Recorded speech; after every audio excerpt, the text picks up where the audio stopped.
Well, good morning. Iowa's recovery is underway, and our collective work as Iowans to mitigate, contain, and manage virus activity in our communities is generating the type of results that enable us to ease restrictions, open businesses, and get our state back to work safely and responsibly.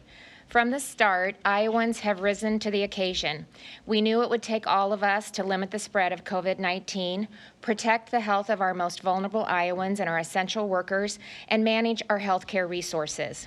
Your actions have made that possible, and by continuing to practice personal responsibility in the same way that you are now, we can work together to keep the virus at a manageable level while at the same time moving forward with our lives.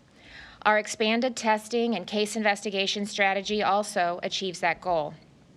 Today, more Iowans are being tested in more ways, whether it's at their doctor's office, a drive-through Test Iowa site, or a community strike team initiative.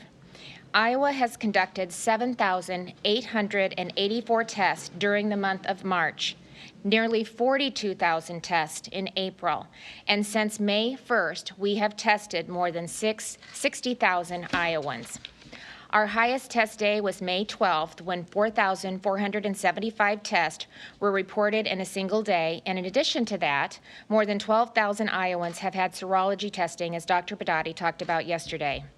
Through the continued growth of Test Iowa, we can meet our full testing capacity, the capacity of 5,000 tests a day. I can't stress enough the importance of taking the assessment and testing. It's how we know where the virus is, how it's spreading, and what we can quickly do to contain it. Our ability to target the virus down to a zip code means that we can act with precision to identify and isolate positive cases, track and contain the spread, and keep things operating as normal. Since first easing mitigation restrictions and reopening some businesses on May 1st, and then further expanding some openings statewide on May 15th, Iowans have proven that they're willing and able to adapt to new ways of doing things in order to do the things that they enjoy. I've been so encouraged to hear from business owners across the state about the success that they've had since reopening their doors. Tom from Ames Fitness Center said that enforcing the business guidance from Department of Public Health wasn't even an issue. The members at his gym were already doing what they needed to do to protect themselves and others. They were just happy for the opportunity to come back, even if that meant under different circumstances. And that sentiment is shared by so many Iowans, perhaps none more that those who were long overdue for a haircut or a color. When salons and barbershops reopened last Friday, appointments booked out for weeks on end. Today, I've asked Mandy DeVries, owner of Fusion Salon and Spa in Davenport and recipient of a small business relief grant from the state, to share her COVID-19 story and how she's getting business back to normal. Hi, Mandy. It's great to have you with us today. Thank you so much, Governor, for having me today, for allowing me to speak. The news of our closure arrived for us at a significant time in our business as we were planning and preparing paperwork to remodel and expand our salon. Receiving word of our temporary closure brought a flood of emotions, as it did for many of us. I wondered what it meant for my employees, for our clients, and for the future of our salon company. So many things felt uncertain. But we quickly adapted to the things that we could control. We created new forms of communication for our team. We stayed connected with our staff by scheduling Zoom calls, posting frequently on our employee Facebook page, and personally called each of our team members regularly. At Fusion, we pride ourselves in investing in training for our staff. We regularly send them throughout the country for advanced education. To keep them engaged during this time, we were able to purchase online training courses that employees were able to complete from home. To keep our clients informed, we used social media platforms, created live videos, and sent emails and text messages. Together, our team created at-home customizable product kits to support our clients, such as our facial in a bag treatment and our curbside retail product pickup, as well as delivery. Fortunately, I was able to apply for the Iowa Small Business Relief Grant. This process, straightforward and easy. When I received the news that we were approved for the grant, I quickly rehired staff members that, for whatever reason, had not yet received unemployment. This provided not only financial reassurance for my employees that they would be taken care of, but equally important, it also provided them with a peace of mind that they would be able to take care of their own financial obligations. With the grant funds, we're also able to purchase the necessary products and supplies to ensure that we were fully stocked at the time when reopening came. We were able to work and sanitize the entire salon and implement ongoing enhanced sanitizing processes. We worked to create our reopening process, including installing plastic guards at our front desk, implementing social distancing guidelines for clients and service providers. We created space in between stations. We created additional stations for employees so that they could enable social distancing even while doing normal work functions like mixing up hair color or checking out clients, or when our employees viewed their schedules and contacted all of the clients waiting to reschedule their appointments. We expanded our hours and we created new schedules for our employees, allowing us to accommodate our clients and maintain a 50% capacity. Prior to opening, we held training sessions for our staff, and we implemented new service protocol and PPE guidelines for specific services. We created checklists for clients' arrival and outdoor signage directing guests to text us upon arrival, which enables us to manage traffic flow. We conducted a soft opening for the first few days. We solicited our guest feedback and made modifications to our protocol and guidelines, enabling us to best serve the needs of our clients and staff members, while we continued to create an enjoyable experience for our clients. As of this Monday, we are fully operational with extended hours and staff members. We will continue to offer curbside pickup to support our clients that are waiting for appointments. And I can say confidently that our staff and clients are thrilled that we are open for business. Some of our clients have actually even shared that our salon is the first place that they have been since March, which speaks volumes to us in the importance of our industry. Clients are excited to be able to come to the salon, and they are thankful for the mitigation efforts that we have put in place to maintain social distancing and the health and safety of our guests and staff. And Governor Reynolds, I just want to say, on behalf of myself, my team, all of my clients, thank you so much to you and your team for all of the support that you have given the businesses in Iowa. Because of the relief grant, I have hope for the future of our company. And I'm thankful that I don't have to choose between investing in our staff and growing our business, but we can do both during this time. So once again, thank you so much for your leadership during this time, for supporting our business, and God bless you. Oh, Mandy, thank you so much. That is so incredible, all that you've been able to do at Fusion Salon. And first of all, it's inspiring and it's innovative. And I think it is just so reflective of the Iowa spirit. And thank you so much for sharing your story and all the mitigation efforts that you've put in place to continue to employ your great staff and provide a phenomenal service to your customers. So thanks for your inspiring story. And I wish you nothing but the best. And I know how busy you are because I know that you are booked solid. So I really appreciate you taking the time to be a part of the press conference this morning. And just Iowans need to hear these inspiring stories, and they need to just, I think they know, but to just reinforce what businesses are doing across the state to really be responsible and measured as they start to open back up. So we're really grateful. So thanks for taking the time, and just best of wishes to you going forward. Thanks. Just like Mandy, business owners, as I just said, across Iowa are eager to get back to work. They understand and they accept the added responsibility to protect their employees and their customers.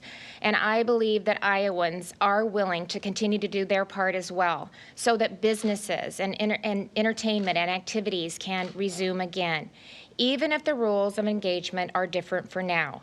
Today, I'm announcing that effective on Friday, movie theaters, zoos, aquariums, museums, and wedding reception venues will be permitted to reopen with appropriate public health measures in place and to ensure that proper social distancing and increased hygiene are taking place.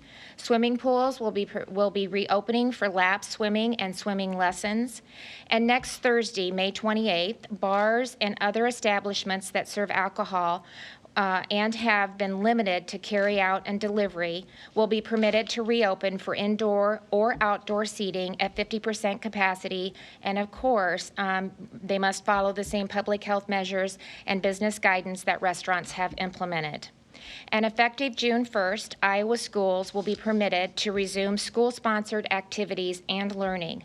According to the appropriate public health precautions, this will include high school baseball and softball activities. The Department of Education Director Ann Liebel will be joining me tomorrow to share more details about resuming school activities. I know that many parents and youth athletes are also eager to resume summer sports. High school athletics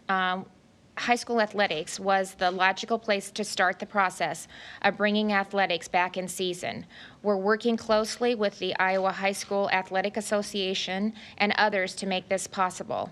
And together with the Department of Public Health, we're also working with youth sports associations to develop a plan to bring other sports opportunities back for the summer, and more will be coming on that next week. Over the next week, I'll also be working closely with the Department of Public Health to evaluate whether any other changes to our public health strategy should be made. And I expect to announce more details next week as we approach the end of the current disaster emergency proclamation on May 27th. As we discussed since last week, it's up to Iowans to decide when they're ready to resume normal activities. But it'll continue to take all of us working together and practicing personal responsibility to keep virus activity at a manageable level and balance the health and safety while with getting life and business back to normal. Memorial Day is celebrated as the official start of summer, and each year many Iowans look forward to a long weekend of camping, fishing, and other outdoor activities in our state and county parks. While COVID-19 may require that we enjoy these traditions a little differently this year, it's important that Iowans get back to spending their summer in the great outdoors, doing things that they love most. And I'm pleased to have Kayla Lyon, the Director of the Department of Natural Resources, here today to announce some changes that Iowa State Parks just in time to announce some of the changes at Iowa State Parks just in time for Memorial Day weekend. Hi, Kayla. It's good to see you. There are a lot of people that's eagerly awaiting your announcement today. Well, good morning, Governor, and thank you for inviting me to be a part of your press conference this morning. And greetings from one of our rentable cabins at Pine Lake State Park in Eldora. Pine Lake is one of our 68 state parks in 4 forests that we manage with the Department of Natural Resources. While many of the areas and businesses of the states have been closed, and some are still closed to help curb the spread of COVID-19, outside has remained open. Iowans have been driven to explore our abundant natural resources. Folks are utilizing our state parks like never before and are discovering our natural areas close to home that they were previously unaware. We've heard numerous comments from our social media pages from people saying, I had no idea Ledges State Park existed. Aquabi is awesome. We won't take it for granted ever again. And how come I've never been here? And we've seen an abundant usage of our wildlife areas, particularly during spring turkey hunting season.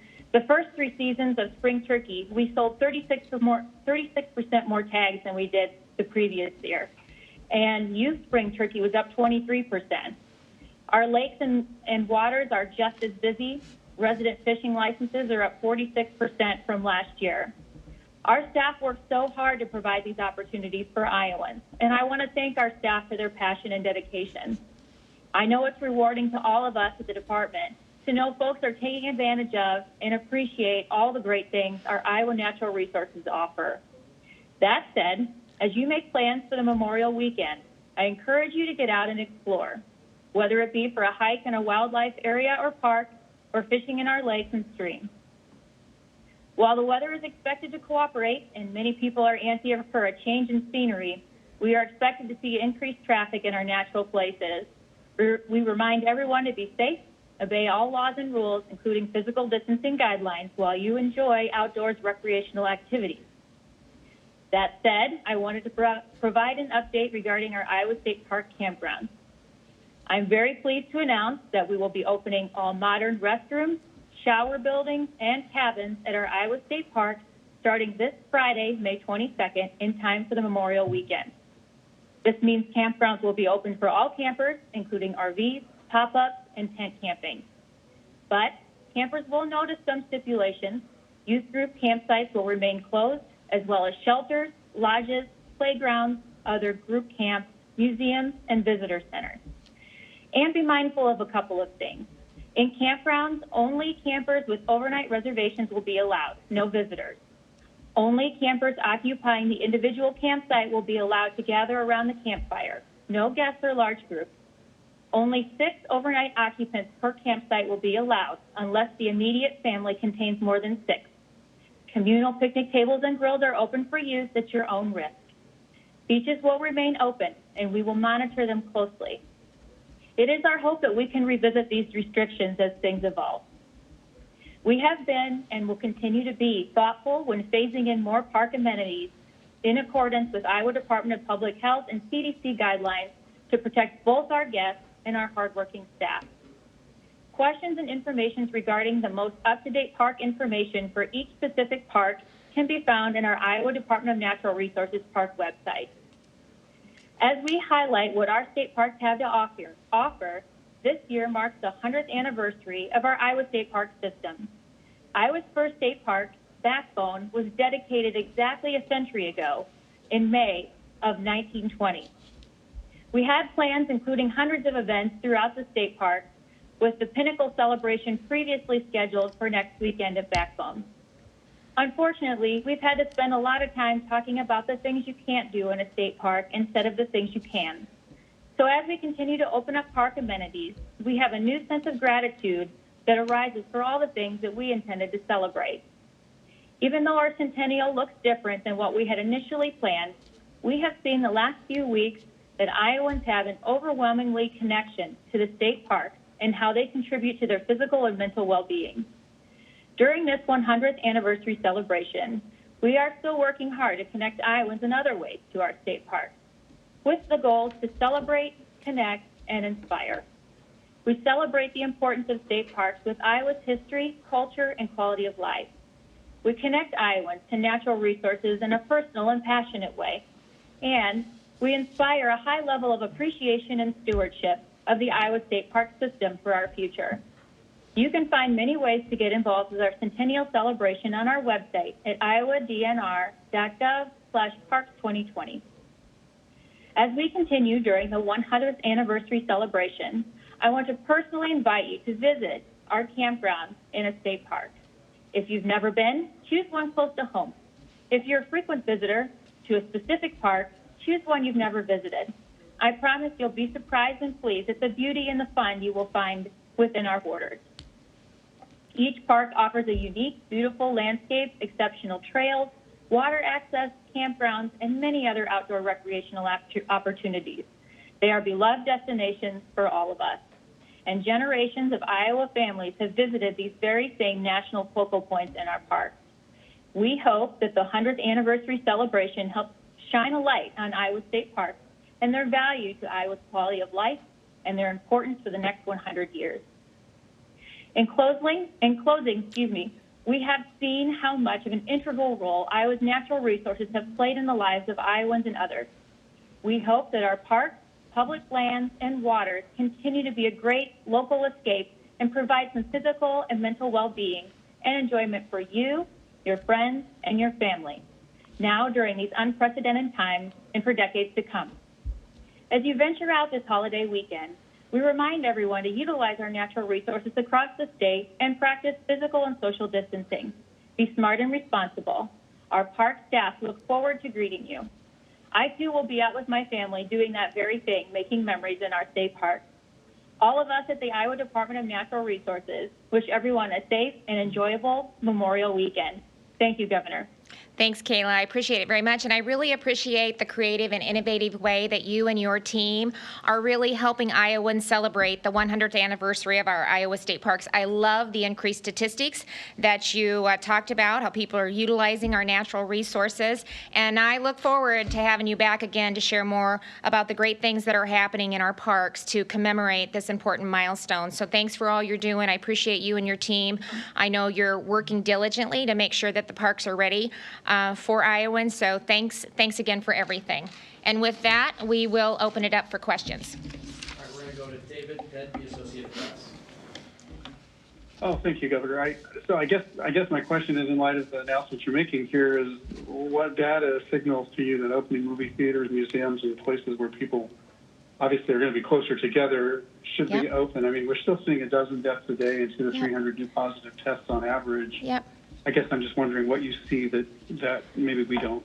Well, because we are seeing a stabilization. We're not overwhelming our healthcare systems. We've demonstrated that we have the resources to manage any type of an uptick or a surge. And so as we start to, and we're seeing great trends, we're seeing our positivity rate go down. It was 14.1% today. Yesterday's average was 7.4%. We have 53% of Iowans that have recovered. Our days to double, which talks about the spread of the virus, is now at 22. And so as you heard from business owner after business owner, and this is just a small sample of what our businesses and Iowans are doing across the state. We have to move forward. We have to recognize the fact that the virus is in our communities, and we have to learn to navigate that until or if a vaccine is discovered. And Iowans are doing that, and we're being responsible in the way that we're doing that. So I believe that it doesn't have to be either or. We can protect the health of Iowans as well as their livelihoods and the health of our economy. And there are so many other factors that we have to balance also, whether that's the food insecurity on the uptick, domestic and child abuse. We don't have eyes on kids because we are not in school. You know, the additional uptick of suicides, mental well-being, families that are sitting there watching their livelihoods, evaporate, people that are losing their jobs. I mean, that is a part of the scenario. It's not this versus that. We have to be able to manage both and to do it in a responsible manner. And I believe in Iowans and I believe in our businesses. It's not a mandate. If they feel comfortable putting in place the mitigation efforts that they are and they feel that they're ready to reopen, they can. And the same thing with Iowans. If you feel comfortable going to your hair salon or to the gym or to a retail, a business, then you can. But continue to practice the same things that we've been talking about forever. Yes, practice social distancing, have a face covering in case you can't. If you're sick, isolate at home. And if you fall into the category that are most vulnerable, which are older adults and or individuals with underlying conditions, then you should still stay home and really limit your trips to make sure that they're for essential things. But we can continue to move forward and do it in a responsible manner, and we are. Monica, Channel 13. Hi, Governor. So with bars being able to reopen next Thursday, just last week I was talking to Des Moines police officers who patrol the Court Avenue area, and they were raising some concerns about once bars do reopen, how they're going to manage and enforce people with social distancing guidelines. As a lot of these people who are coming to the bars, they might have been drinking before and whatnot. I mean, how are people who are intoxicated, do you expect them to responsibly practice social distancing, and how should that be enforced? Well, that's one of the reasons that it's been one of the last things that we started to open up. Again, it'll be at 50% capacity. It's going to be in conjunction with the Restaurant Association. They don't normally have to abide by the same health and safety requirements that our restaurants do, and so we're going to work with our business owners to make sure that they understand what the guidance is that the Department of Public Health will put out in conjunction conjunction with the CDC.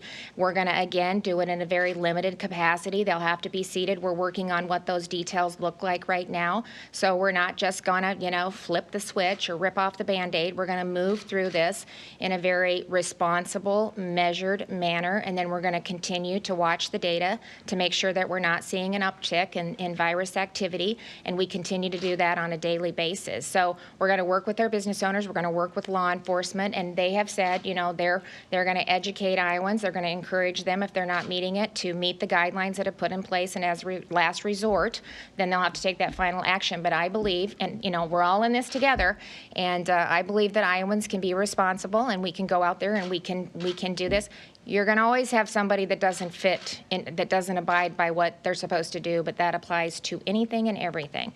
And so we need to just really continue to focus on what individuals need to be doing, continue to talk about personal responsibility, and the measures that we've been talking about, honestly, since we began in March with our first cases of COVID-19.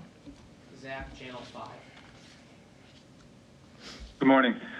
President Trump has said he's taken hydroxychloroquine as a preventative measure against the new coronavirus, despite no data yet on its effectiveness. And as we've seen, when the president approves of something, a portion of the population is likely to follow. So this might actually be more of a question for Sarah. Does the state of Iowa encourage Iowans to take the drug as a preventative measure against the new coronavirus? And if no, then why not? Well, first of all, I think that that's a decision between the individual and their doctor. So that's a personal decision that Iowans will make in consultation with their doctor. Do you want to? And the only thing additional that I would add is that that's not a recommended treatment at this particular point in time, and so it's not a recommendation of the State Health Department at this particular point in time. Katarina, Iowa Public Radio. Hi, Governor. As you continue to reopen things, why not put a bigger focus on face masks and face shields, as some public health experts are saying that that's really the way to drive down virus transmission as people are out in society more? Why not make that more mandatory or try to provide those to the public? Well, we can do both. In fact, but first of all, it's in the Department of Public Health guidance. So all of the guidance that we provided for businesses in any of the facilities that are reopening, we talk about social distancing, we talk about good hygiene, we talk about limiting the capacity, we talk about having a facial covering with you. With the dental, when the dental offices opened up, face sheets and masks were a part of the parameters that the board put in place as they, again, started to phase in opening back up our dentist offices. So it's a part of the conversation. It has been from the very beginning. We've got great guidance that we're putting in place, and as you've heard, businesses are actually out in front of us. The same thing with the restaurants. When I talked to the Restaurant Association, they had already put a list of guidance and parameters in place that their members had self-imposed on themselves. So, these are their customers and their employees, and as I said earlier, a lot of times they're like family. So, of course, they're going to do everything that they can to protect those that they serve and to protect the employees that are really integral in their business continuing to operate and be successful. Rod, Gazette, go ahead. Thank you, Governor. I wasn't able to hear everything, so I wasn't sure if casinos were included in the list of reopenings you announced, but I assume at some point, if they weren't, that they will be. Yep. I'm wondering, will smoking still be allowed on the gaming floors? It seems like it would be difficult to smoke wearing a mask, and secondhand smoke sometimes can cause people to cough. Given that this is a public health emergency, I'm interested how you and your public health experts view this issue. Well, first of all, again, they're not included in this declaration that I'm signing today. We're going to continue to work with them. We also have received information from the industry talking about how they're being very thoughtful and responsible in how they can, in a phased-in approach, if they're given the opportunity, start to open back up. So this is a discussion and a dialogue that they're having, and they've asked to reach out to, or to have us connect them with the Department of Public Health, so together we can sit down and start to look at what that guidance looks like as we start to maybe give them the opportunity to begin to open back up. So, Rod, those are some of the discussions and conversations that they'll be having as they move forward, and as we work with them to put the guidance in place. Nick at the Register, go ahead. Yeah, thank you, Governor. Yep. You mentioned that you're going to be watching for upticks in virus activity, and curious, what thresholds are you looking at that would make you consider kind of dialing the restrictions back up? Yeah. And if we came to that situation, are you concerned that kind of doing the soft reopening signals that the dam's kind of already broken and you won't be able to put those restrictions back in place with acceptable following? Yeah, so I think, we can manage it right down into a zip code, so we can start to see if there's a spike or maybe a cluster that we need to get some more information on. What we've been able to do with the Test IO and with the data that we're collecting through the assessments too, it really gives us some insight into where we might see some potential spikes or potential cluster of increased virus activity, and that really informs us to where we need to move our Test Iowa sites and our strike teams. So right now we have 8 Test Iowa sites that are located around the state. We have 9 strike teams that are located around the state, so that we can continue to do additional testing and really monitor what we're seeing throughout the state. And so that'll be a part of the discussion too. And it's about educating, it's about identifying, it's about, and probably one of the bigger components of it actually is the case investigation, because that really allows us to really drill in and see what's the scope, what are we looking at as far as the potential, and start to isolate those that are testing positive, get them on the road to recovery, so that we can really mitigate and manage additional virus activity and spread. Ed, Radio Review, go ahead. Thank you. Good morning, Governor. Excuse me, I'm multitasking here. So did I hear you mention that casinos are included in this latest proclamation that will take effect next week? They are not. They are not. Okay, thank you. I didn't hear you mention about amusement parks. Adventureland would be in full swing this weekend with their full schedule. And my question is, if amusement parks are in this latest proclamation, how do you monitor social distancing when you're riding rides that close together? Yeah, so they're not in the declaration that I signed today, but they are also looking at ways and have reached out protocols, that mitigation efforts that they're putting in place, so that they can, again, have an opportunity to open back up and do it in a safe and a responsible manner. We've got to learn to live with this. It is not going away. We can, in fact, protect the health and well-being of Iowans, as well as the livelihood of Iowans and the health of our economy. So, they are being very thoughtful in how, how they move forward, how we move forward. And so, again, we'll work in collaboration with them to see what makes sense and how we can, again, phase in additional reopenings of businesses across the state of Iowa. 2 more questions. Second to last, Caroline Cummings. Good morning, Governor. University of Iowa experts in their update they sent to your office dated May 4th said that reopening that began May 1st could possibly lead to an increase, but the full effects of reopening are not expected to be observed for several weeks. Of course, there's been subsequent reopening since that May 1st phase 1. So just to reiterate what the Register asked, is there at any point that you would consider closing businesses again, or is that entirely off the table? No, I'm not saying that at all, but I think there's other things that we can put in place that really allows us to manage and control virus activity across the state. And it's about educating, it's about getting in front of it, it's about understanding the scope of the virus activity through the case investigation.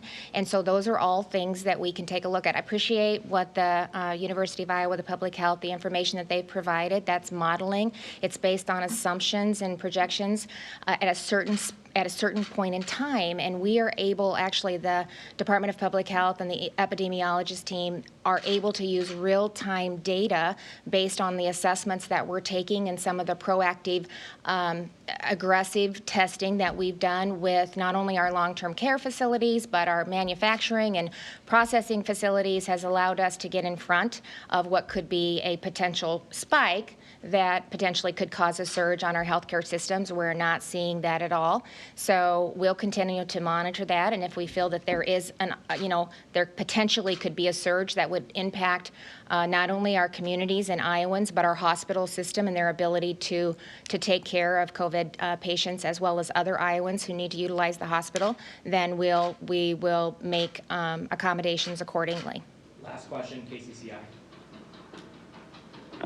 Hi there, Governor. There was recently, speaking of University of Iowa, a study from them published in the Journal of the American Medical Association that concluded that Iowa not doing a stay-at-home order compared to the border counties of Illinois, they kind of did Quad Cities comparison there, meant an increase in cases. Was curious if you all have seen that study and what your response to it would be. No, they look at different studies, but again, they're models. It's based on assumptions. We're looking at real-time data and making our decisions based on what we're seeing that's happening in the state of Iowa. And again, trying to be proactive. We've increased the amount of testing that we're able to do. I think, what did we say? We've gone from testing in March, 7,884 Iowans. In April, we were able to test 42,000 Iowans, and since May 1st, we've had more than 60,000 Iowans that have been tested. I showed you the map. We're putting Test Iowa sites all over the state. We're doing strike teams in addition to that, and we're working on putting together a testing strategy that we can roll as we continue to move through the summer and into the fall. And actually, we'll be able to use Test Iowa, the data, to even gather information when we move into the flu season. So, we've tested 1 in 29 Iowans, so we're going to continue to build that out, continue to collect real-time data, continue to protect the health and safety of Iowans, and begin to continue to open up our economy. So, thank you. Thanks, everyone.